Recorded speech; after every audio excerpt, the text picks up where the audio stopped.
What makes an action movie great? The biggest explosions, the hardest punches, the most bullets fired. Those are all very fun, but in the end, it ultimately comes down to how a movie makes you feel, and these had us pumping our fists the most. If you've only ever seen the 4 movies, you might find it hard to believe that The Hunger Games was originally a trilogy of books aimed at kids. The first film, released in 2012, is a particularly harsh, unpredictable, unsettling dystopian nightmare of an action movie, in which children are constantly in peril but clever and resourceful enough to fight off whatever comes at them. In a star-making turn, Jennifer Lawrence plays Katniss Everdeen, a tribute from the poverty-stricken District 12. She goes to fight to the death against other teens and children from the various sectors of the totalitarian nation of Panem after stepping in to prevent her younger sister from having to go. I volunteer as tribute! The contestants face off inside an arena filled with traps and deadly creatures, which serves as a punishment for a long-ago rebel uprising. But Katniss is a hunter, and so not only does she know how to survive, she knows how to defend herself. But she can put off cracking under the pressure for only so long.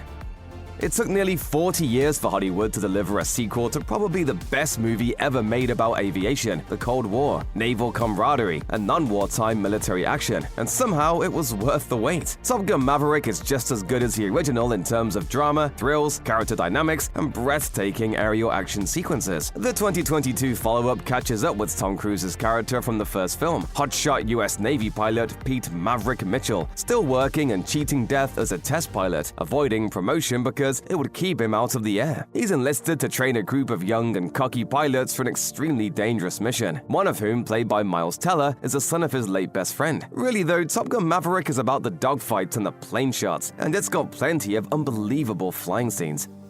Steve McQueen was one of Hollywood's first major action stars and a pioneer of the form. He even did as many of his own stunts as film studios would let him. For example, he did some of the driving for the landmark on-location car chase scene in 1968's Bullitt. That chase is a reason this movie is chiefly remembered today, and if Bullitt consisted entirely of that scene, it would still make this list. It's just that good. The plot is loaded with twists and intrigue about a politician, hitmen, and organized crime, but the highlight is McQueen, as he explosively named Lieutenant Frank Bullitt, chasing the bad guys in their Dodge Charger RT through the very real, very hilly streets of San Francisco. No standard-issue police cruiser for Bullitt. He's got a sweet Ford Mustang GT. The long and deliberately paced high-speed pursuit ends the only way it could, and in the best possible way, with a gas station explosion. Drive is a film that made romantic hero and teen idol Ryan Gosling into a serious actor by presenting him as a character so stoic that he's almost inscrutable. He doesn't even get a name, just Driver. This movie also made millions of fans want to rock a sweet satin jacket with a scorpion on the back. Gosling spends a lot of the 2011 neo-noir silently brooding, and the rest of it defying death and evading trouble, both as a movie stuntman and a getaway driver for hire. He's also developed a crush on Irene, a married neighbor played by Carey Mulligan. Her recently paroled husband asks Driver to help him out on a heist, but it all goes awry, leaving Gosling's character to use his driving, survival, and tough guy skills to protect Irene. I don't carry a gun, I drive.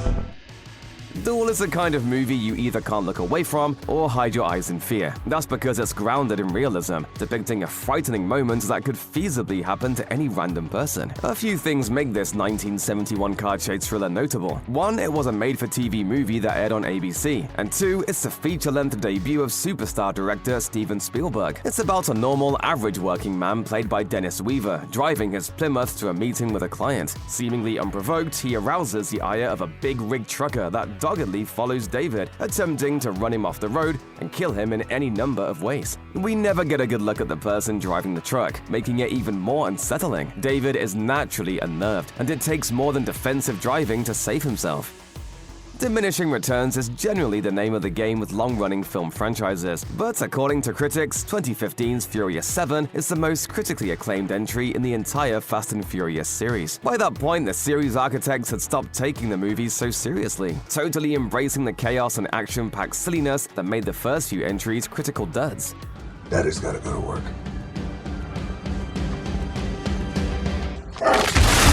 This time around, the found family of drag racers and international criminal masterminds must reconvene to rescue a kidnapped and powerful hacker, while also dealing with a British mercenary looking for revenge. This, of course, involves a lot of physics-defying car chases, car leaps, car stunts, and car crashes. The movie also marked the last appearance of series stalwart Paul Walker, who died in a tragic car accident just before filming was completed.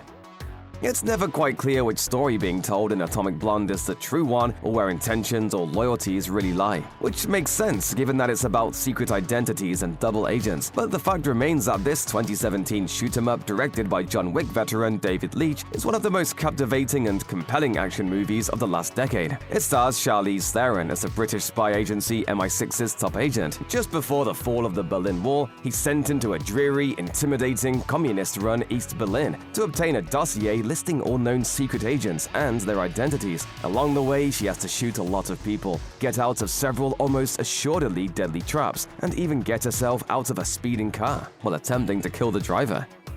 It doesn't seem like a cross between Groundhog Day and Independence Day would work, but director Doug Liman crafted 2014's Edge of Tomorrow into one of the most creative action sci-fi movies in years. In this smart and chaotic military caper, seemingly indestructible aliens called mimics terrorize Earth until they have to square off against Major William Cage, played by Tom Cruise. The aliens kill Cage, except not really, because he gets caught in a time loop and keeps returning to the moment just before his death, becoming a better fighter each time. An adaptation of a popular Japanese light novel, Edge of Tomorrow is an action movie with a moral. If at first you don't succeed at killing aliens, try again to kill those aliens. Is the original 1987 RoboCop a sincere, violent, action-packed futuristic cop movie, or a total satire of films from its era that are equally or more violent? Like any good send-up and many of director Paul Verhoeven's other movies, it works on both levels. RoboCop has a lot to say about the value of human life and the crime-ridden future of Detroit. For example, it's about a police officer, Murphy, played by Peter Weller, who falls dead to some pretty intense violence. The corporation that runs much of the city, Omni Consumer Products, resurrects him as a cyborg to summarily execute as many criminals as humanly possible. It's bloody, it's gory, it's full of gunplay, but it's also got some sweet robot action, and isn't that what really matters? Thank you for your cooperation. Good night. Decades before superhero movies took over cinemas, 1978's Superman essentially created the mold for the modern big-budget comic book adaptation. It's bursting with color and as proudly goofy as it is strong-fisted. The filmmakers spared no expense and let their imaginations wander within the extremely familiar Superman mythos. Christopher Reeve plays Superman as a gee-whiz Boy Scout that he is, and Clark Kent as a naive doofus. Part of what makes a movie work so well is Reeve's performance of the two, as distinct personas with entirely different body language. The Man of Steel squares off against Lex Luthor, played by Oscar winner Gene Hackman, with charm, depth, and disarming humor. And then there are the action sequences, not the least of which features Superman spinning the Earth backwards to reverse time. Up and away. After a deluge of comedic action films made him a massive international star, English-speaking audiences were finally formally introduced to the singular cinema of Jackie Chan with Rumble in the Bronx. The 1995 Hong Kong-US co-production was released in American theaters in early 1996, and it was quite representative of Chan's talents. The plot is pretty boilerplate good guys versus bad guys stuff, involving gangs and illegal diamond deals. But there's also romance, Chan's self-deprecating humor, and of course, stunts that look impossible, particularly some motorcycle acrobatics and a jaw-dropping closing sequence involving a hovercraft. Chan performed all those stunts for real, and as usual, they almost killed him. Adapting action video games into movies has always been a tricky proposition. Video games are an inherently different medium, where interactivity is what provides the thrill. It's almost no surprise then that the movie that best captures the feel of a beat-em-up game isn't based on a game at all, but instead a beloved indie graphic novel series. Edgar Wright's 2010 adaptation of Scott Pilgrim vs. the World captures all of the unique tropes, rules, and spectacle of video games in film form. Michael Cera plays the title character, a mild-mannered bassist in a garage band who, to win the heart of the captivating and mysterious Ramona Flowers, must defeat her 7 evil exes in a series of showdowns. He does so in dazzling fashion, delivering massively heavy and cartoonish blows to the point where his vanquished enemies leave coins behind. Sweet! Coins! The movie's cast went on to be a murderous row of superstars, including Aubrey Plaza, Brie Larson, Kieran Culkin, and Anna Kendrick. Action isn't usually the genre where the movies can tout that they're based on a true story, but every once in a while, they adapt what may seem like an unbelievable real-life tale for the screen. For one, 2008's Ip Man is a loosely biographical story of a Wing Chun grandmaster who famously trained the legendary film star Bruce Lee. The title hero, played by Donnie Yen, is the best martial artist and trainer in the Chinese city of Foshan. His low-key life and appreciation of martial arts for their own sake are tested after the Japanese invasion of 1937. He competes for bags of rice in fighting competitions against Japanese troops and seeks revenge when his friend Lin disappears for good. At the heart of the movie are the high-stakes battles between Chinese and Japanese fighters, all against the chilling backdrop of war. Another war-focused action movie based in real-life history, director Christopher Nolan's 2017 Oscar winner Dunkirk concerns a particularly difficult episode of combat during World War II. In May 1940, Germany's invasion of France trapped Allied troops in the French coastal city of Dunkirk. The film, with its casts of both up-and-coming and long-established British actors, dramatizes in realistic and flinching detail the novel, brave, and truly heroic efforts put forth by British and French forces to evacuate 330,000 soldiers. It's a tense but thrilling experience. The 2016 film Rogue One isn't the best Star Wars movie. It's a side story, an immediate prequel to A New Hope about a scrappy crew that comes together to take advantage of a fatal flaw in the Death Star by swiping the plans out of enemy hands. What director Gareth Edwards does bring to the table in Rogue One, though, is a type of action presentation other movies in the Star Wars franchise don't have. Those are space operas. This is a gritty heist movie that just happens to be set in the Star Wars universe. As the team comes together, plans the crime, pulls it off, and suffers the consequences of it all, the action is as unrelenting as it is eye-popping. If you were born after, say, 1980, you probably have a mental image of Sylvester Stallone as a late 80s action star, all big muscles and guns blazing. But the Stallone of the 1970s and early 80s went for a more thoughtful type of film. The first Rocky is a good example, particularly when you compare it to its sequels. But the even more stark comparison is between 1982's First Blood and the Rambo movies that followed it. The first film about John Rambo is a psychologically and physically realistic probe into the mind of a man with PTSD. He's a decade removed from the Vietnam War, but still fighting it internally. Then he fights it externally. They drew first blood, not me. After Rambo's mental break in Washington state, it's up to his old commanding officer to save the on-the-run former soldier from himself and authorities. It was only years later that Rambo would become the cartoonish action hero he became. Not only is it a great action movie, but Wonder Woman just might be the perfect blockbuster. It's mind-blowing that it's director Patty Jenkins' first go at an action flick, because she perfectly balances so many tough elements. Wonder Woman is an origin story, a World War I movie, and a romance. It even has some effective comic relief and a twist ending. This is to say nothing of Gal Gadot's revelatory performance as the title character, who so thoroughly and powerfully embodies heroism that you don't know whether to cry, cheer, or simply exhale when it's all over. By setting most of the movie inside dreams, director Christopher Nolan was really able to cut loose in his trippy 2010 sci-fi opus Inception. The movie follows Dom Cobb, played by Leonardo DiCaprio, who's hired to plant an idea in someone's mind as part of an artful criminal undertaking. The audience learns about how Dom can enter dreams via Elliot Page's Ariadne, a graduate student he trains in dream architecture. Inception is visually stunning, with its physics-skewing fight scenes and fluidity of time. Of course, it's a mind-bender too. The viewers can never be quite sure if the action is taking place in waking life, a dream, or a dream inside of a dream, even up to the very end. A hugely influential film, 1973's Lady Snowblood is based on the classic manga series of the same name. It's as beautiful as it is violent and exciting, and among the directors it inspired was Quentin Tarantino, who pulled directly from it in his Kill Bill revenge saga. Set in the 19th century, Lady Snowblood centers on Yuki, who was born in a women's prison to a dying mother during a snowstorm. Her mom was jailed for killing one of the men who assaulted her and murdered her husband and son. Yuki is taught from early childhood to be a deadly killer trained in many disciplines, with plans to use her skills to avenge the crimes committed against her family. When she turns 20, she does just that, carefully and deliberately hunting down and eliminating targets one by one. The original Alien from 1979 was a sci-fi horror masterpiece made on a modest budget. 7 years later, writer and director James Cameron made everything bigger, including the title. He expanded the mythology of the Xenomorph universe to envision a terrifying battle between humans and aliens, the outcome of which is never certain. It's claustrophobic like a thriller, but it's definitely an actioner too, with all the space marines firing wildly into the darkness. Cameron's Aliens also transformed Sigourney Weaver's Ellen Ripley from a final girl just trying to survive thrive into the most butt-kicking action movie character of all time. Get away from her, you. Weaver was even nominated for an Academy Award for her performance. Suddenly, the entire action genre wasn't just about angry fighting dudes anymore.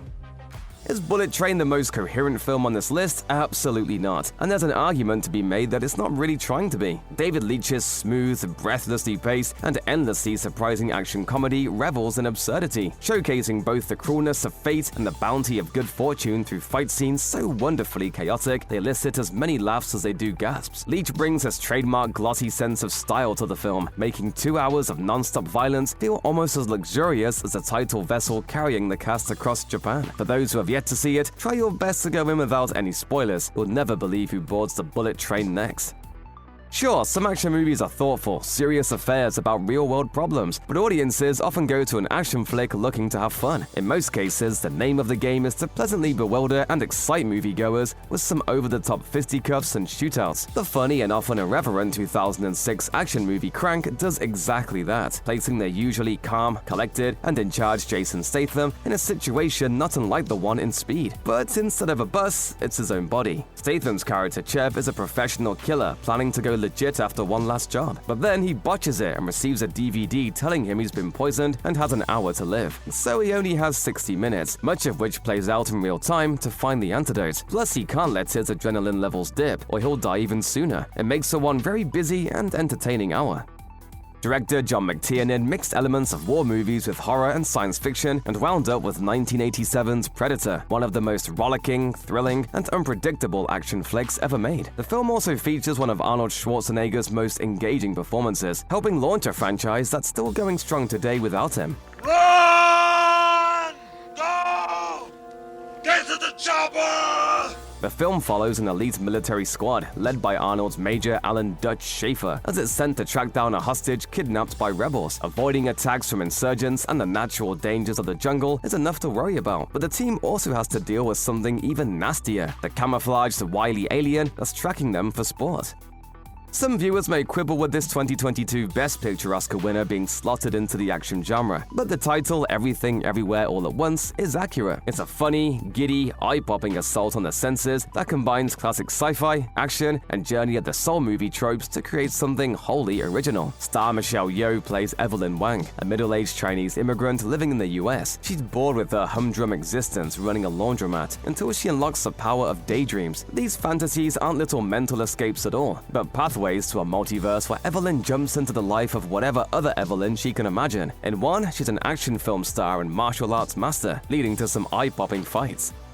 Genius action movie director John Woo and star Chow Yun-fat grabbed everyone's attention when they teamed up for the enchanting yet hard-hitting 1989 crime epic The Killer. Chow plays a renowned assassin in the criminal underworld ruled by the Hong Kong Triad. He actually loves what he does, filling his chosen targets with lead for large sums of money. But he rejects his profession after an innocent nightclub singer becomes collateral damage in one of his hits. Jeffrey decides to take just one more job to pay for restorative eye surgery for the blinded singer, but then he's double-crossed and has to team up with a dirty cop to even the score, which means a lot of gun battles shot like they were scenes in a beautiful art film. Plenty of action movies end with the criminal caught and headed to prison, but that's where director Luc Besson's 1990 breakout film La Femme Nikita begins. During a pharmacy robbery and shootout, troubled Parisian teenager Nikita kills a police officer. She's arrested and sentenced to life in prison. Sometime later, Nikita awakens in a strange room where she finds out her death has been faked, and she's now under the employ of the Center, a government agency who wants to make her a contract killer. After some heavy-duty training in firearms, hand-to-hand combat, and hacking, as well as a makeover, Nikita becomes the deadliest assassin in Europe. For the better part of a decade, American audiences almost exclusively knew Chris Hemsworth as Thor, Marvel's God of Thunder, who could easily overpower any foe. So when Extraction arrived on Netflix in 2020, it didn't just entertain audiences with tense, carefully choreographed fight sequences. It reintroduced one of Hollywood's biggest superheroes as a serious action star. Hemsworth plays Tyler Rake, an Australian Special Forces veteran who takes a mercenary contract to save the son of a powerful drug kingpin in Bangladesh. As the pair attempt to make it out of there in one piece, the lines between friend and foe become blurred beyond recognition, creating an edge-of-your-seat viewing experience rivaling most theatrical releases of the decade so far. based on the classic graphic novel of the same name by Alan Moore and David Lloyd, and with a script by the Wachowskis of the Matrix fame. 2006's V for Vendetta offers a chilling vision of the near future. Set in England under fascist rule, a vigilante known only as V, played by Hugo Weaving, fights back against the brutal police state, engaging in speedy hand-to-hand combat in the streets. He wears a cape and a creepy mask in the likeness of Guy Fawkes, who famously perpetuated a failed royal assassination attempt in 1605. After he rescues a state-run TV employee played by Natalie Portman from crooked, vicious cops, they team up to wage an all-out revolution against tyranny. By 2002's Die Another Day, Pierce Brosnan's final film as super spy James Bond, the 007 franchise had descended into a checklist of the familiar. Tuxedos, gadgets, shaken not stirred martinis, and a pretty actress as a completely interchangeable Bond girl. It was time for a modern twist on the formula, and Casino Royale knocked it out of the park 4 years later. Yes. Considerably.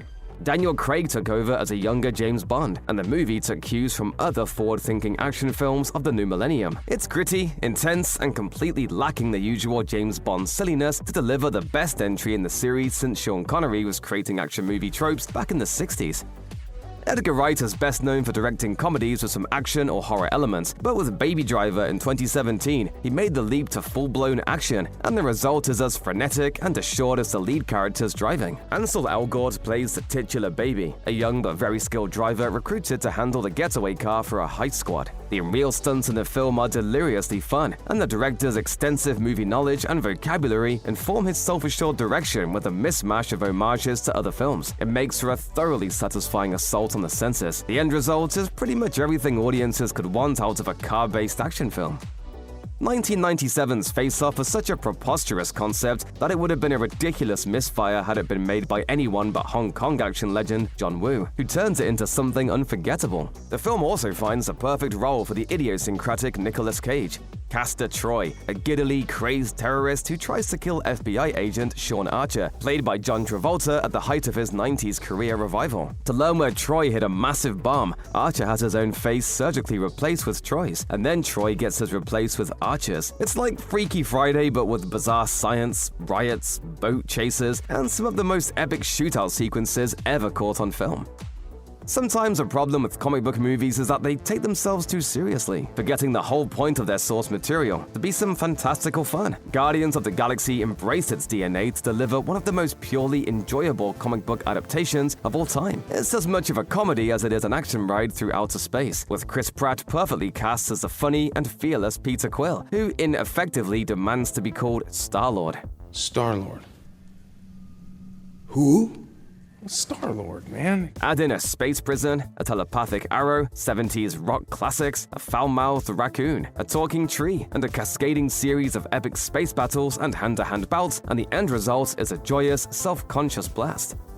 In the years leading up to Prey, the Predator franchise had gotten stale. It had found itself stuck wading through increasingly tedious and needlessly overcomplicated sci-fi territory, rather than the lean, tense action of the original. Dan Trachtenberg's 2022 prequel did away with most of that, traveling back in time to 1719, and pitting the series' central monster against a young Comanche warrior played by Amber Midthunder. Though it had a smaller budget than Shane Black's The Predator from 2 years earlier, Trachtenberg's presentation is so atmospheric, suspenseful, and clever that it feels far more immersive than that and most of the rest of the franchise. By 1994, the 1980s style of bombastic action movie, presided over by stone-faced bodybuilders, was coming to an end. But James Cameron teamed up with that genre's poster boy, Arnold Schwarzenegger, for one last audacious and over-the-top hurrah, turning out what was, at the time, the most expensive movie ever made. It's also a loving send-up of crowd-pleasing blockbusters while being one itself. Schwarzenegger plays Harry Tasker, supposedly a bland and timid traveling salesman, except that he's actually a jet-set super spy. He takes his eye off the prize on his latest mission to thwart a nuclear-armed terrorist. He finds out his bored wife is considering an affair with another salesman who claims to be a spy but isn't. Ultimately, Harry gets kidnapped. Helen has to help get him back, and there's a really cool scene where Arnold pilots a Harrier jet. The original Jurassic Park was a revelation in 1993, popularizing a subgenre known as the techno-thriller. Pioneered by author Michael Crichton, who wrote the novel the film was based on, these fables inevitably involve technology run amok to the shock and horror of the humans that created it. Of course, that's all a lot of fun to watch, especially when the technology is dinosaurs brought back to life via cloning. Said dinos are seen trying to kill people in a rainstorm, spitting venom in a bad guy's face, chasing kids, and ripping other dinosaurs to ribbons. Add in a majestic, unforgettable score by John Williams and enthusiastic direction by Steven Spielberg, and you've got a modern popcorn masterpiece. When Natalie Portman won her Best Actress Academy Award in 2011, plenty of action fans could claim they predicted it was going to happen because they had seen The Professional 17 years earlier, when she was just 13. And it is a great performance. She elevates what could otherwise have been an average and rote action film about hitmen and revenge. Portman plays Matilda, whose family is killed by a seedy DEA agent. Desperate, she takes refuge in an unlikely place, the home of Leon, played by Jean Reno, a taciturn professional killer who lives in her apartment building. Leon shelters Matilda, but also pulls her deeper into the world of crime and violence as she seeks his help in avenging the deaths of her family. The medium of film was still in its infancy when King Kong hit theaters in 1933. It's one of the first ever action movies and also one of the first big movies, greatly influencing the many spectacular blockbusters that would follow over the decades. The rudimentary special effects are still impressive in this ambitious story of a gigantic ape taken from his island home to be exploited as a curiosity. Kong gets angry, escapes, and climbs the Empire State Building, memorably swatting away at the tiny airplanes trying to dislodge him. Never has a fable about man's desire but inability to conquer nature been such a sensory overload. 1993's The Fugitive is way better than it has any right to be. Its source material, a dated TV series from the 60s about Dr. Richard Kimball, a man wrongly accused of killing his wife, was compelling, but in the hands of director Andrew Davis and star Harrison Ford, the story became one of the most thrilling chase movies of all time. I didn't kill my wife! I don't care! Nominated for Best Picture at the Academy Awards, The Fugitive boasts two of the most famous set pieces in film history. First, there's a prisoner train crash that allows Ford's Kimball to escape. And then there's a sequence that ends when Kimball takes an extremely high dive off a dam to evade the US Marshal, Sam Gerard, played by Tommy Lee Jones. Jones won an Oscar for his performance, and it's quite the accomplishment to upstage Indiana Jones in an action movie. Top Gun just might be the ultimate dad movie and the ultimate 80s movie. The 1986 original is a mixture of era-appropriate, muscly American patriotism and cocksure guys flying jets, complete with smirks and self-congratulatory cheers the whole way through. Tom Cruise permanently put himself on the A-list as Maverick, a flight school attendee who thinks he's better than his superiors and classmates, who are all just as bold and brash as he is. Maverick proves his mettle when forced into an active and sensitive military skirmish with some tricky flight work involved. And that's why Top Gun is one of the best action movies ever made. The quick-cut, stunt-plane footage from director Tony Scott makes for some of the most exciting, seemingly impossibly captured scenes ever put on film. Not just another entertaining but vaguely predictable chapter in the slowly unfolding Marvel Cinematic Universe saga, Black Panther represented a completely different kind of comic book movie in 2018. It was revelatory for its stars and a watershed moment for mainstream American films, an industry that rarely celebrates Africa or makes movies with predominantly black casts. Chadwick Boseman portrayed the regal T'Challa, who returns to the utopian African kingdom of Wakanda to take the throne, against the wishes of Michael B. Jordan's Eric Killmonger, the conflicted, complicated, and empathetic villain of the movie. To save his country and countrymen, T'Challa must come into his own as Black Panther, a superhero bestowed with unparalleled gifts.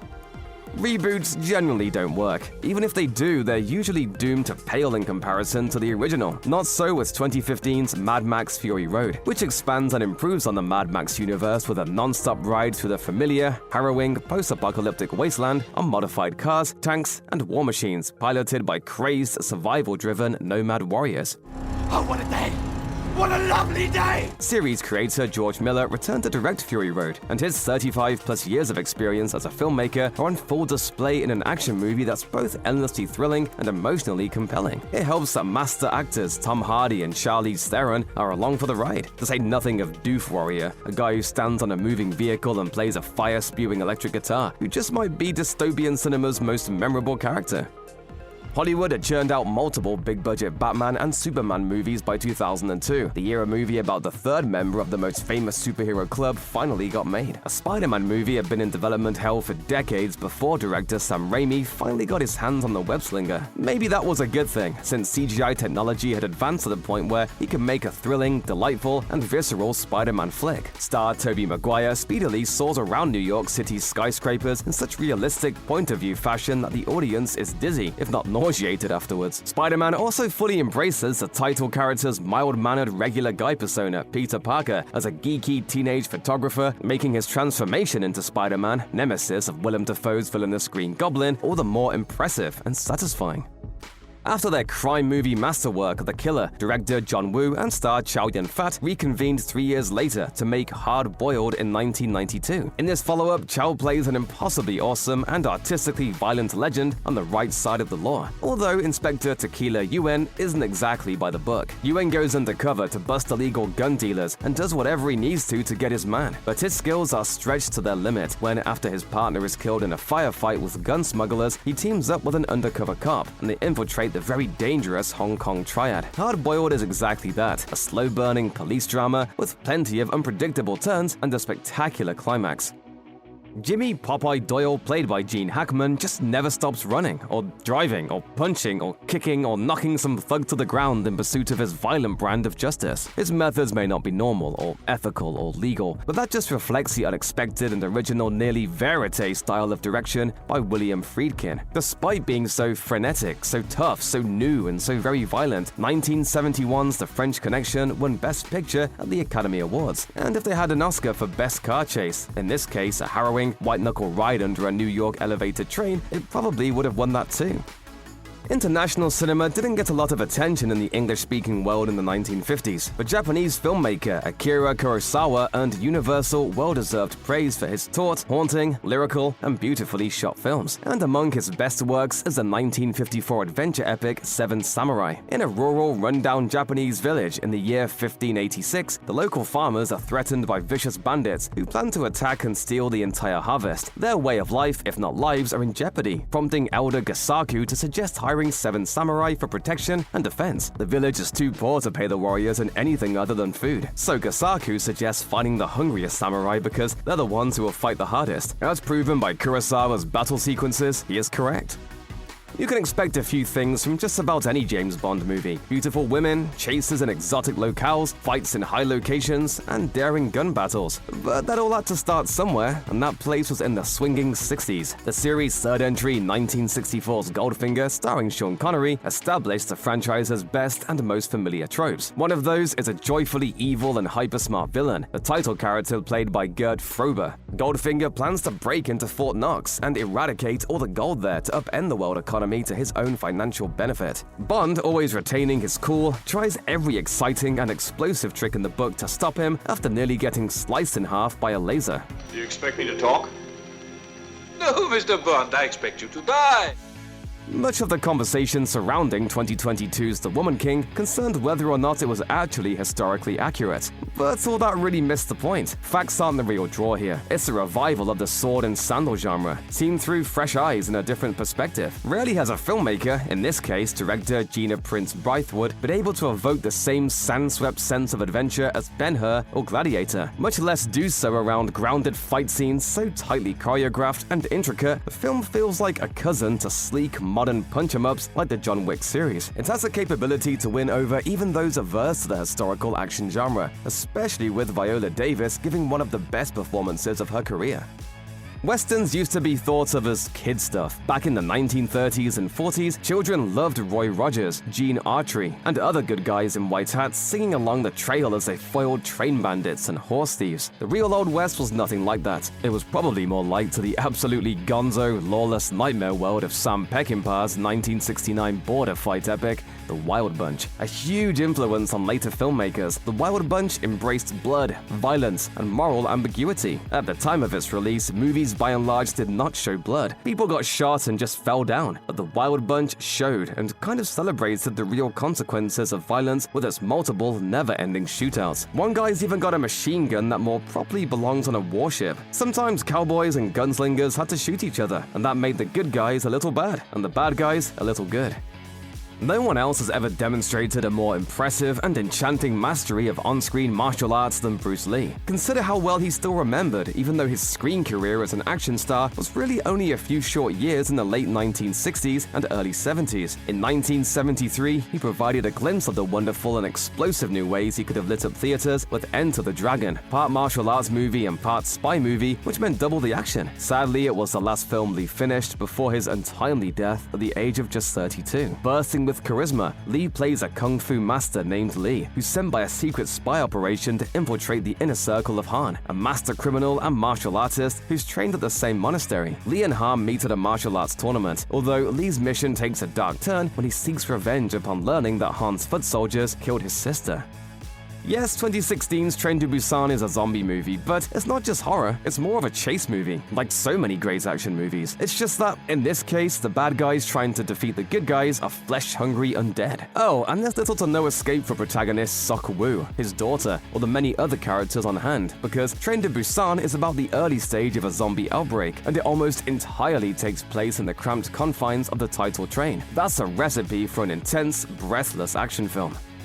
Ultra-violent revenge movies don't typically have plots hinging on an adorable puppy, but that's part of what makes 2014's John Wick so daringly different. After the death of his wife, Keanu Reeves' titled assassin tries to fill the void in his life with his cute dog named Daisy, a gift from his dearly departed, and by riding around in his classic Ford Mustang. After he refuses to sell it to a Russian gangster, the spurned buyer and his cronies follow Wick home, knock him out, steal the car, and kill poor Daisy. Exacting his revenge pulls Wick back into the seedy underbelly of organized crime. People keep asking if I'm back, and I haven't really had an answer. But now, yeah, I'm thinking I'm back! There are numerous atmospheric gun battles and fistfights across nightclubs, churches, safe houses, docks, and more. More than the plot though, John Wick revolutionized the action genre by shooting the action in a clear, easy-to-follow way after years of shaky cameras gave audiences motion sickness. It's a revelation.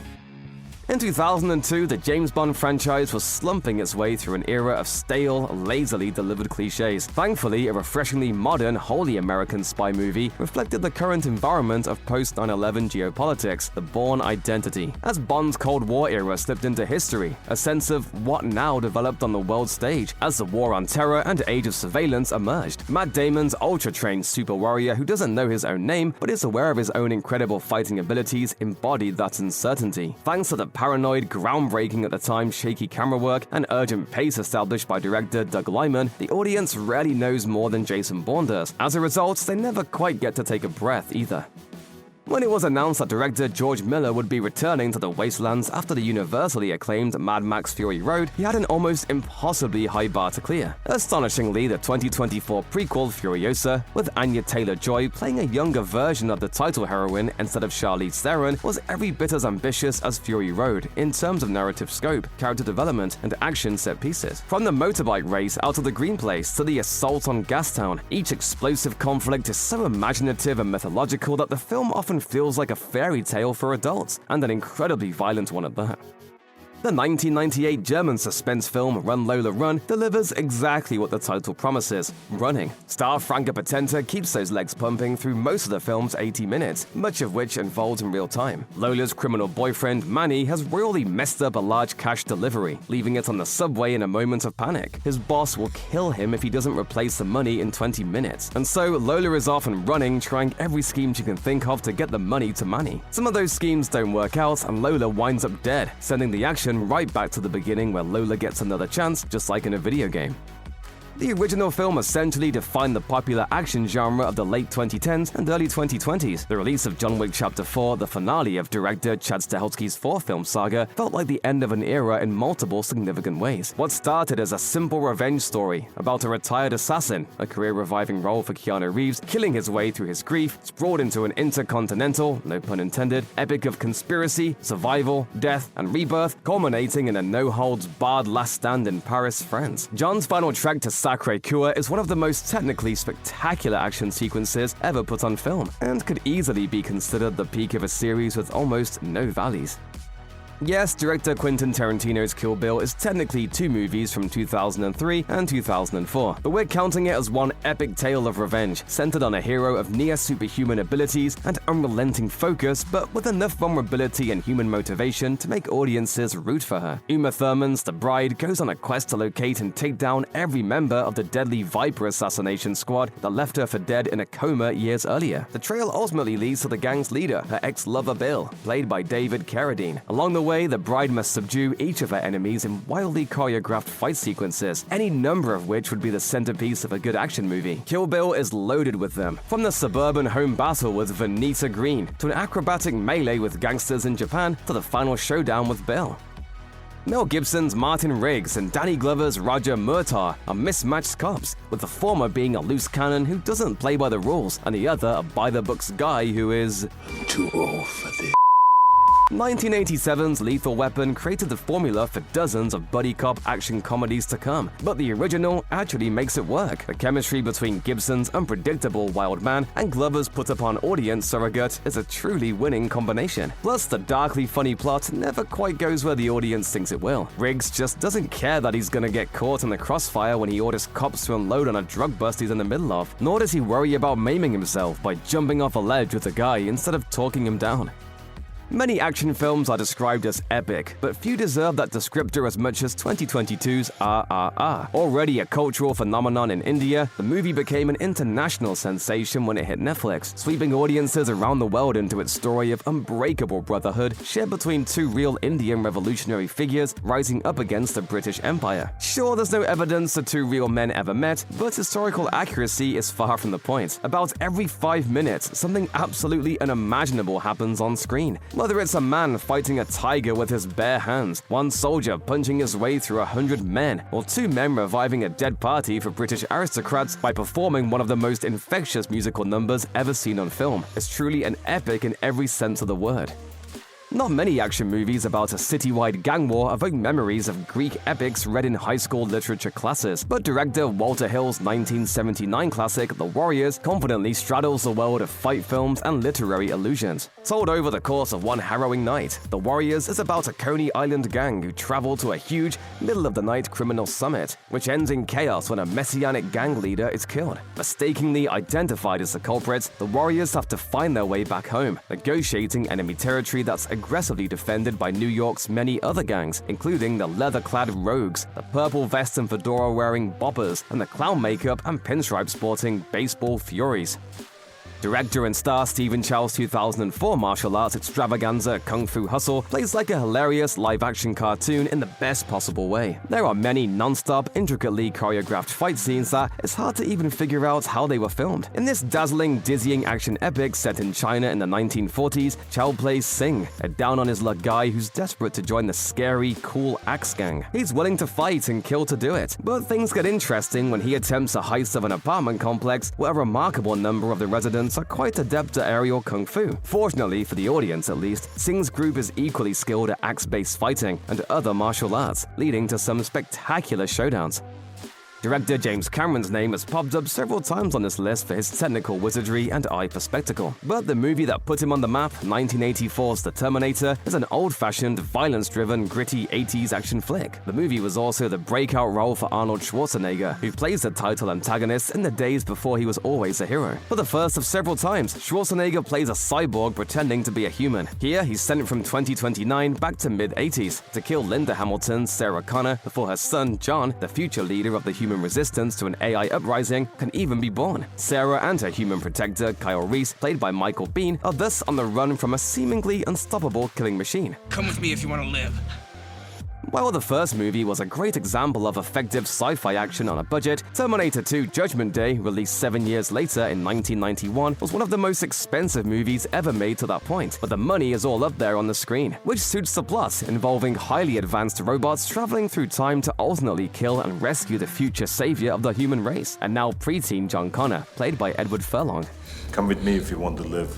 Especially well executed is the motorcycle sequence, which involves a high-speed chase, a semi-truck, and shotguns. And every time a puddle of liquid metal reshapes itself into that evil Terminator, it's still impressive even after 30 years. People that don't even like action movies can appreciate this one, thanks to the stellar pacing of director James Cameron. That, combined with the high stakes of the plots and the fact that by the end, we're all somehow crying over the friendship between a boy and a robot with sunglasses, makes for a blockbuster for the ages. Released in June 1975, Jaws was arguably the first summer blockbuster, and it was definitely the movie that made Steven Spielberg into a household name. For a while, it was the highest-grossing movie of all time, and for good reason. The shark attack sequences are expertly shot, utterly terrifying, and completely surprising. That's quite a feat because the parts of Jaws where the shark isn't attacking beachgoers or grizzled boat-borne shark hunters are loaded with almost overwhelming dread, helped greatly by composer John Williams' simple yet iconic score. Viewers are at full attention throughout the film, whether there's blood in the water, an animal tearing through ships, or a foolish mayor telling beachgoers that they don't have anything to worry about. Our college-level philosophy class was never so eye-popping. The Matrix kind of blew everybody's minds in 1999 with its central conceit that there's no point to human life beyond their bodies being bags of exploitable energy. Keanu Reeves, an assuming hacker Thomas Anderson, is told he's really humanity's savior, Neo, and is given a choice: be cool with living in a false reality or exist on a higher plane where he can exert his own free will. Pretty heady stuff for the multiplex, but fortunately, the Wachowskis' breakout film features a lot of bells and whistles, such as the subway kung fu battle between Neo and Hugo Weaving's villainous Agent Smith, as well as that innovative bullet time sequence, which seems to bend the very nature of time itself. Not only did it look incredibly cool to watch somebody contort their body around bullets or even stop them, but it complemented the movie's heady themes. Director Christopher Nolan's Batman trilogy is really more like one long movie, but the second installment, 2008's The Dark Knight, is definitely the best chapter, showing the results of Bruce Wayne's rise and training in Batman Begins and hinting at how it will all play out in The Dark Knight Rises. Honestly, The Dark Knight is arguably the best superhero movie of all time, with a tone that reflects the character and shows faithfulness to the spirit of the comic's source material. One could argue that it's a psychological drama first and a superhero movie second, as Christian Bale does a lot of brooding and quiet acting in between unbelievable, high-speed Batmobile chase sequences. Aaron Eckhart's Harvey Dent goes off the rails in his journey to becoming Two-Face, and Heath Ledger gives a chilling and unforgettable performance as the ultimately funny and scary Joker. Raiders of the Lost Ark is meant to be an homage to the action-adventure serials that director Steven Spielberg and producer George Lucas grew up watching in the 1950s. But the thing is, those often weren't very good movies, so Raiders completely overshadows its source material. It's pretty much a perfect film. Every scene of this 1981 masterpiece feels as if it was scientifically created to be crowd-pleasing, particularly the action sequences, the iconic boulder chase, the sword versus gunfight, and the airplane fight sequence. Plus, a guy's face melts off. Raiders is pure fun, beginning to end, even after dozens of viewings. By the 90s, action movies were dying under their own weight. Huge budgets meant lots of explosions, but not much depth or character. Then came along Speed in 1994. Its director Jan de Bont's all-killer, no-filler thrill ride couched in a simple premise. If a Los Angeles city bus slows to under 50 miles per hour, a bomb on board explodes. Speed breaks the formula to make for lots of surprises, like when a lead actor dies early in the film. The plot necessitates absolutely non-stop action, but there's also a lot of humanity. Everyday people from many different walks of life are thrust together onto the city bus, and they come together as a team to rise up and meet the challenge. Of course, there are also plenty of explosions, buses jumping over chasms, and death-defying leaps, along with Keanu Reeves as a newly minted action hero and a star-making performance by Sandra Bullock.